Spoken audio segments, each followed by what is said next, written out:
সহিহ বুখারীর বর্ণনা 1372 নম্বর হাদিস। এই হাদিসের বর্ণনাকারী আম্মা জান আয়েশা সিদ্দিকা রাদিয়াল্লাহু তাআলা আনহা তিনি বলেন, আন্না ইয়াহুদিয়াতান দাখালাত আলা আয়েশা সিদ্দিকা রাদিয়াল্লাহু তাআলা আনহা ফাসালাত আন আযাবিল কবর। এক ইহুদি নারী আম্মা জান আয়েশার কাছে এসে কবরের আযাব সম্পর্কে জিজ্ঞাসা করছে। আম্মা জান আয়েশা সিদ্দিকা রাদিয়াল্লাহু তাআলা আনহা জবাব দিলেন, আযাকিল্লাহু মিন আযাবিল কবর। আল্লাহ তোমারে গজবে কবরের আযাব থেকে হেফাজত করুক। এটা আম্মা জান বইলা নবীজির কাছে গেছে। ফাসালাত আয়েশা রাসূলুল্লাহ সাল্লাল্লাহু আলাইহি ওয়াসাল্লাম আন আযাবিল কবর। আম্মা জান আয়েশা আল্লাহ রাসূলকে কবরের আযাব সম্পর্কে জিজ্ঞাসা করলেন। আল্লাহ নবী জবাব দিলেন, আযাবুল কবর, হ্যাঁ কবরের আযাব সত্য। বলেন কবরের আযাব সত্য। তাহলে কবরের আযাব কি বলেন তো? সত্য। এটা নবীজি জানায়া দিলেন তার বিবিকে। সহিহ বুখারীর 1338 নম্বর হাদিস। এই হাদিসের মধ্যে আসছে, قال رسول الله صلى الله عليه وسلم العبد اذا وضع في قبره। নবীজি বলেন, কোন বান্দাকে যখন কবরের মধ্যে রাখা হয়, রাখার পর ওয়াতুল্লিয়া, আমাকে আপনাকে মরণের পর যখন বাসতলায় রেখে আসা হবে, আসার পর তুওয়াল্লিয়া, আমাকে আপনাকে যখন পিছনে রাইখা, যাহাবা আসহাবুহু, সাথীরা যখন চলে আসবে। একবার কল্পনা আলেন, রাতের বেলা বিছানায় যখন বালিশে যখন মাথাটা লাগানোর পর কল্পনা করেন আমি মারা গেলাম, যাওয়ার পর বাসতলায় কোন কবরের মধ্যে আমাকে রেখে আমার আত্মীয় স্বজন চলে আসছে, ব্যাপারটা কেমন একটু চিন্তা করেন।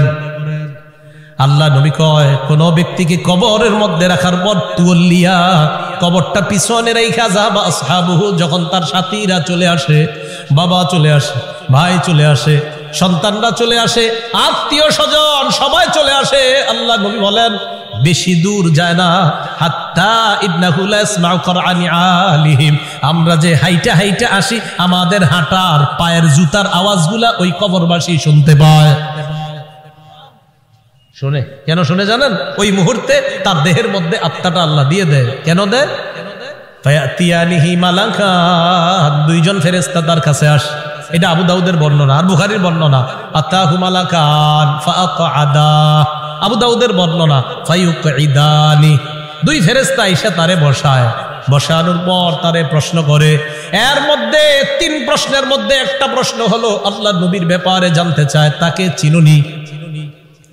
ওই ব্যক্তি ইমানদার হলে যদি 3টা জবাব সুন্দরভাবে দেয়, আর আল্লাহ নবীর ব্যাপারে যদি বলে আশহাদু আন্না মুহাম্মাদার রাসূলুল্লাহ, আমি সাক্ষী দিচ্ছি তিনি আল্লাহর রাসূল, এই কথা বলার পর ওই ব্যক্তিকে বলা হবে উনজুর ইলা মাকআদিকা মিনান নার, তুমি তোমার জাহান্নামের আসনটার দিকে তাকাও, এটা তোমার জাহান্নামের আসন। তো এই ব্যক্তি জাহান্নামের আসনের দিকে তাকাবে। এরপর বলা হবে আবদালাকাল্লাহু মাকআদাম মিনাল জান্নাহ, জাহান্নামের আসনের পরিবর্তে আল্লাহ তোমাকে জান্নাতের আসন দান করছে। তা আল্লাহ কয়, এই কবরে তুমি থাকতে হবে, আমরা থাকতে হবে। আল্লাহকুমুত তাকাসুরু হাত্তা যুরতুমুল মাকাবির, কবর পর্যন্ত সম্পদের প্রতিযোগিতা তোমাদের চলছে।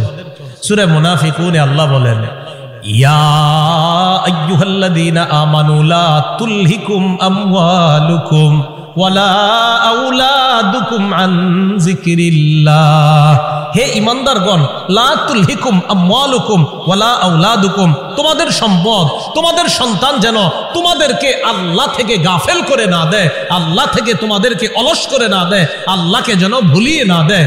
ওমাইয়া ফাল যালিকা, আল্লাহ বলেন যারা সম্পদ আর সন্তানের কারণে আল্লাহরে ভুলে যাবে, ফাউলাইকা হুমুল খাসিরুন, তারা ক্ষতিগ্রস্ত। নাউযুবিল্লাহ। বলেন সম্পদ দেয় কে? 10 তলা 20 তলার বাড়ির মালিক বানায় কে? হ্যাঁ, 10 তলা 20 তলা হালাল পন্থায় হওয়াটা দোষের না। দোষ কোনটা? যে আল্লাহ মালিক বানাইছে তাকে ভুলে যাওয়া। বুঝে আসছেনি?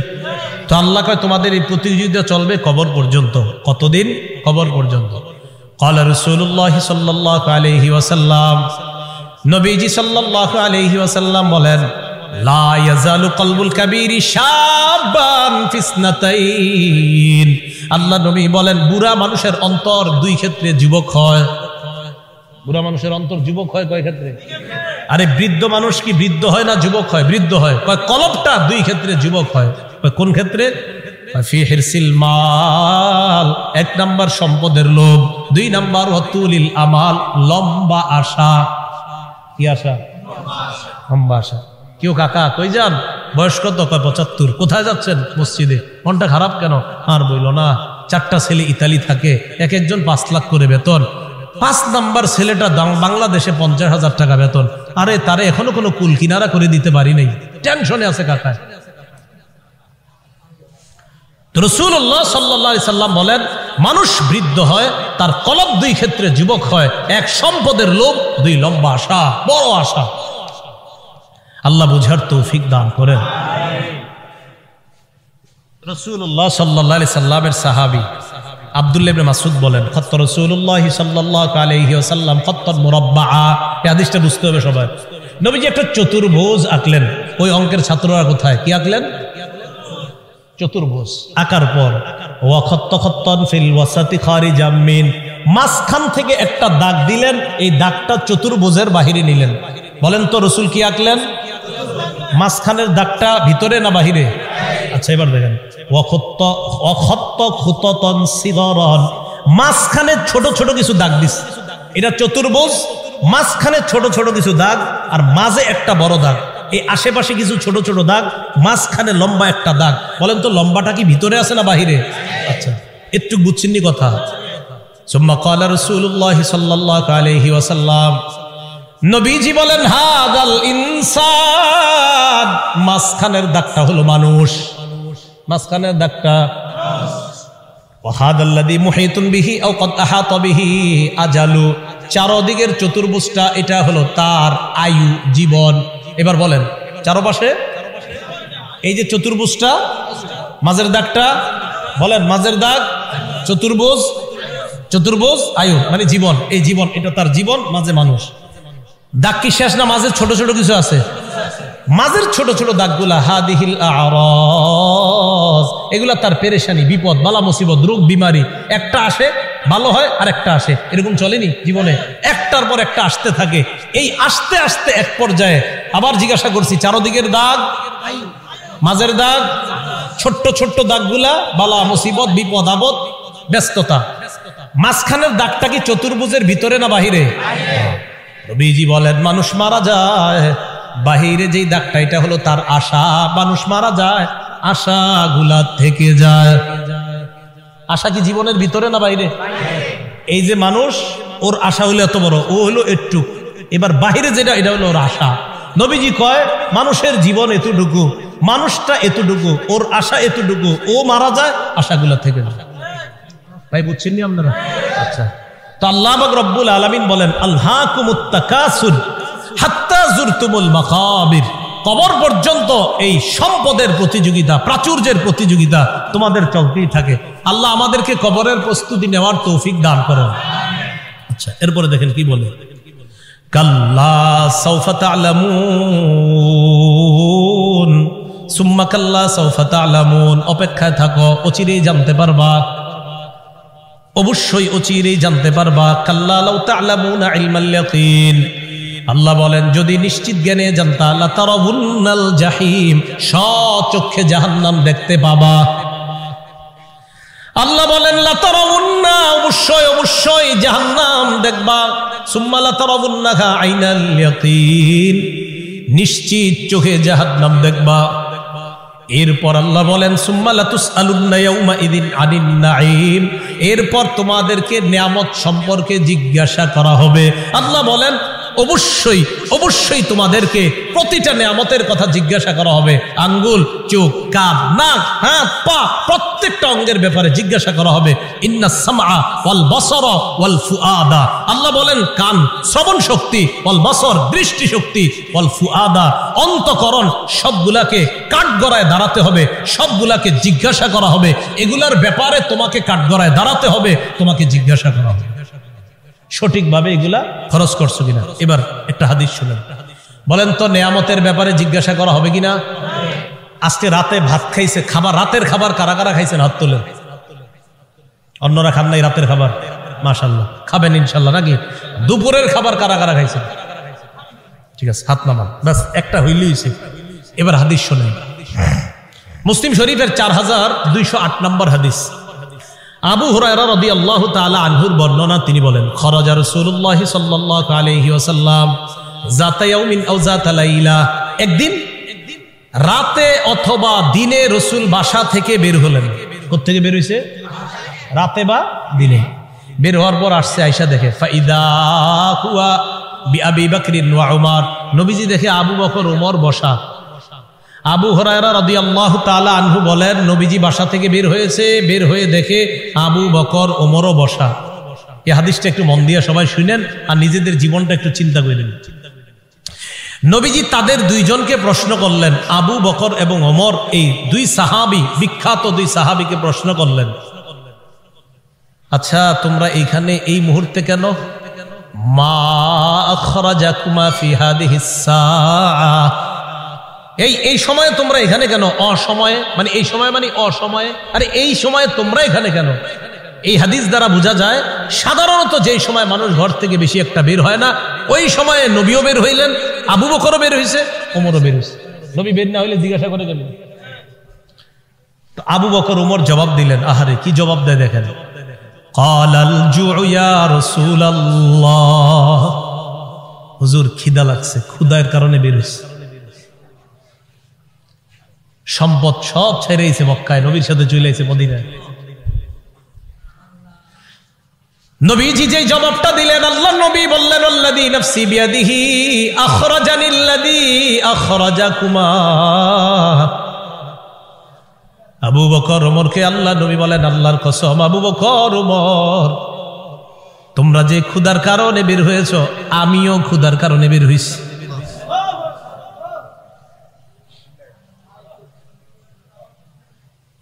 আমি যখন এটা পড়ছি, বিশ্বাস করেন, কি দেখেন, দুই সাহাবীর আগে বলছে কেন বেরোছো? কয় হুজুর ক্ষুধা। নবীজি কয় আমিও তো ক্ষুধায় বেরোছি।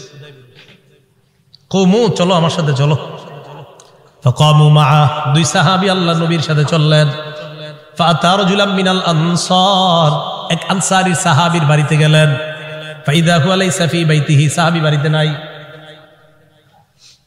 রাআতহুল মারআ, ঘর থেকে আনসারীর বিবি দেখা ফেলছে, সর্বনাশ, আমাদের বাসায় এই তিনজনকে, আল্লাহু আকবার, মহিলা চিনে ফেলছে।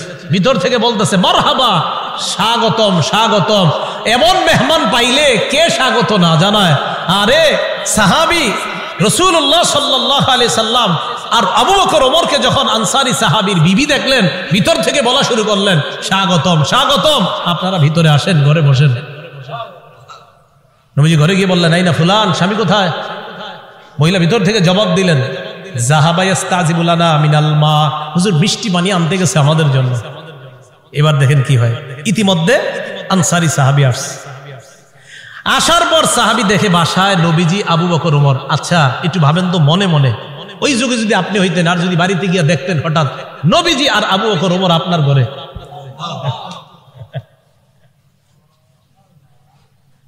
সাহাবী দেখে কি কয়, মা আহাদুল ইয়াউমা আকরামা আদিয়াফা মিন্নি। সাহাবী কয়, আজকে আমার চাইতে শ্রেষ্ঠ মেহমান, আজকে আমি যে শ্রেষ্ঠ মেহমানদেরকে পাইছি, আমার চাইতে শ্রেষ্ঠ ভাগ্যবান আর শ্রেষ্ঠ মেজবান আর কেউ নাই। আমি এমন তিনজন মেহমান পেয়েছি। তাড়াতাড়ি বাগানে গেছে, খেজুর বাগানে। যা আবিল আজক, খেজুরের ছড়ি নিয়ে আসছে। ফিহি বুসরুন আর উতবুন ওয়া ইয়াবিস, শুকনা খেজুর আছে, ভিজা খেজুর আছে, কাঁচা খেজুর আছে। আইনা কয় যেটা মন চায় এটা খায়। আখজাল মুদিয়া, ছুরি নিছে, চাকু নিছে। নবীজি কই যাও? হুজুর পশু জবাই করতে হবে। কি জবাই করবে? মাথা মানে পেরেশান হয়ে গেছে, আমার এই তিন মেহমানকে কেমনে মেহমানদারি করবে? পশু জবাই করতে হবে। নবী কয় ইয়াকা ওয়াল হালুব, এই তুমি আবার মাথা গরম কইরা দুধালু কোনো পশুরে জবাই করো না। দুধ দেয় যে পশু, বর্তমানে দুধ দিতেছে, এরকম পশু জবাই করো না। জি ঠিক আছে। ফাযাবাহা লাহুম, স্বাভাবিক একটা বকরি জবাই করছে। নবীজিরে গোস্ত দিয়ে, খেজুর দিয়ে, মিষ্টি পানি দিয়ে মেহমানদারি করলেন। করার পর যেই কথাটা নবী বলছে, এটা বলার জন্য আপনাদেরকে লম্বা হাদিসটা শোনাইলাম। নবীজি আবু বকর ওমরকে বললেন, আবু বকর ওমর, বাহিরে আসছিলা কিভাবে বলো তো? হুজুর ক্ষুদায় আম করে বাহিরে নিয়ে আসছে। নবীজি কয় আবু বকর উমরকে বললেন, এখন খাইছো? হ্যাঁ। নবীজি বললেন, লাতুস আলুন্না আন হাদা ইয়াউমাল কিয়ামাহ, এই যে খানাগুলা খাইছো না, পেট ভরছো না, এই ব্যাপারেও কিয়ামতের ময়দানে আল্লাহর কাছে জবাবদিহিতা করতে হবে। অবশ্যই অবশ্যই তোমাদেরকে এই ব্যাপারে জিজ্ঞাসা করা হবে। এই খানা খেয়ে আল্লাহর ইবাদত করছো কিনা, এই খানা খেয়ে তুমি সঠিকভাবে চলছো কিনা, আল্লাহ তোমারে খাওয়াইছে, খাওয়ানোর পর আল্লাহর হুকুম তুমি পালন করছো কিনা, এই ব্যাপারে জিজ্ঞাসা করা। বুঝাইতে চাইলাম, এই সূরা তাকাসুরের শেষে কি বলতেছে দেখেন। প্রথম দিকে বললেন সম্পদের কারণে আমারে ভুলে যাও, এরপরে বললেন কবরকে স্মরণ করো, শেষের দিকে বললেন এই নিয়ামতের ব্যাপারে জিজ্ঞাসা করব, কিন্তু এত এত সম্পদ দিলাম মনে করবো না এমনি ছেড়ে দিব আমি আল্লাহ, আমি সব জিজ্ঞাসা করব। এই সূরা থেকে প্রধান তিনটা আমাদের শিক্ষা। 1 নাম্বার, সম্পদের প্রতিযোগিতা করা নিষেধ। 2 নাম্বার, সম্পদ হওয়া দোষের না, কিন্তু সম্পদের কারণে আল্লাহকে ভুলে যাওয়া যাবে না, এটা 2 নাম্বার শিক্ষা। 3 নাম্বার, কবরের কথা স্মরণ করা। এই প্রথম হলো 3টা শিক্ষা। শেষের দিকে আরেকটা, কবরে আরেকটা তোমার জগৎ, ওই জগতে তোমাকে নিয়ামত সম্পর্কে জিজ্ঞাসা করা হবে। কিয়ামতের ময়দানে তোমাকে 5 প্রশ্ন করার আগে তোমার পা 2টা সামান্য সময়ের জন্য নড়বে না। এই 5 প্রশ্ন করার জন্য আল্লাহর কাছে প্রত্যেককে দাঁড়াতে হবে। এর মধ্যে একটা হলো সম্পদ কোত্থেকে আনছো আর কোথায় ব্যয় করছো, এই কথা আল্লাহর কাছে জবাবদিহিতা করতে হবে। আল্লাহ পাক রব্বুল আলামিন আমাদের সকলকে কবরের প্রস্তুতি নিয়ে দুনিয়া থেকে যেন আমরা যেতে পারি, আল্লাহ তৌফিক দান করেন। আমিন। আখিরু দাওয়ানা আনিল হামদুলিল্লাহি রাব্বিল আলামিন। মাদ্রাসার প্রতিষ্ঠাতা যিনি, তার জন্য আমরা দোয়া করব, এলাকাবাসী সবার জন্য আমরা দোয়া করব। আল্লাহুম্মা সাল্লি আলা মুহাম্মাদি ওয়া আলা আলি মুহাম্মাদ কামা সাল্লাইতা আলা ইব্রাহিম ওয়া আলা আলি ইব্রাহিম ইন্নাকা হামিদুম মাজিদ। আল্লাহুম্মা বারিক আলা মুহাম্মাদি ওয়া আলা আলি মুহাম্মাদ কামা বারাকতা আলা ইব্রাহিম ওয়া আলা আলি ইব্রাহিম। একটা আবেদন আপনাদের কাছে হাত জোর করে করব। ঢাকা ফজরের নামাজ 4:40, দেশগ্রামে কয়টায়? 40-45 ফজরের নামাজটা সবাই পড়বে। এত রাত পর্যন্ত এই সময়ে বয়ান করাটা উচিত হয় না আসলে। 10টা, 10:30টার মধ্যে বা 11টার মধ্যে সর্বোচ্চ শেষ হওয়া উচিত ছিল, যেহেতু রাত ছোট। আল্লাহর হস্তে আপনারা ফজর নামাজটা পড়বেন তো ইনশাল্লাহ। আমারে কিন্তু দাঁড় করেন না আল্লাহর সামনে, আল্লাহর হস্তে আপনারা ফজরের নামাজটা পড়েন সবাই। এই মাহফিল একটু বেশি হয়ে রাত হয়ে যাওয়ার কারণে যেন এই কথা আল্লাহর কাছে বলতে না হয় যে আল্লাহ মাহফিল এত রাত হইল কেন, হইলে আমি ফজর করি না। আল্লাহর হস্তে আপনারা সবাই ফজরটা পড়বেন। জি। আল্লাহুম্মা সাল্লি আলা মুহাম্মাদ ওয়া আলা আলি মুহাম্মাদ কামা সাল্লাইতা আলা ইব্রাহিম ওয়া আলা আলি ইব্রাহিম ইন্নাকা হামিদুম মাজিদ।